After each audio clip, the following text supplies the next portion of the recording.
ஆதி காலத்துல அற்புதங்களை போல இந்த காலத்துல அற்புதங்கள் நடக்கிறதுக்கு இல்லாம போறதுக்கு காரணம் நம்மளுடைய விசுவாசத்தின் அளவு கம்மியாயிடுச்சு.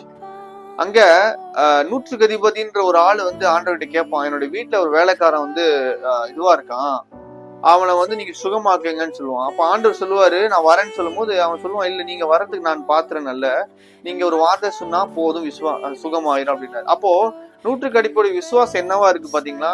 அப்ப சொல்றாரு, அப்படிப்பட்ட ஒரு விசுவாசத்தை நான் பார்க்கல அப்படின்றாரு. அப்போ அப்படிப்பட்ட விசுவாசத்தை உடையவர்களா இருக்கும் பொழுது அந்த அற்புதத்தை நாம் காண முடியும். அநேக இடத்துல அந்த அற்புதங்கள் பெரும்பாடுள்ள ஸ்திரீக்கு என்ன ஒரு விசுவாசம்னா, அவருடைய அந்த அந்த வஸ்திரத்தின் ஓரத்தின் தொங்கலை தொட்டா போதும் என்னுடைய அந்த உதிரம் நின்று போயிடும்னு சொல்லி விசுவாசிச்சா போய் தொட்டா நின்றுச்சு. அதை தொட்டதுனால சுகமானா இல்ல, அவருடைய விசுவாசத்தினால சுகமாச்சுன்னு ஆண்டவர் சொல்லியிருப்பாரு. உன் விசுவாசமே உன்னை ரட்சித்துன்னு சொல்லியிருப்பாரு. அப்போ அப்பேற்பட்ட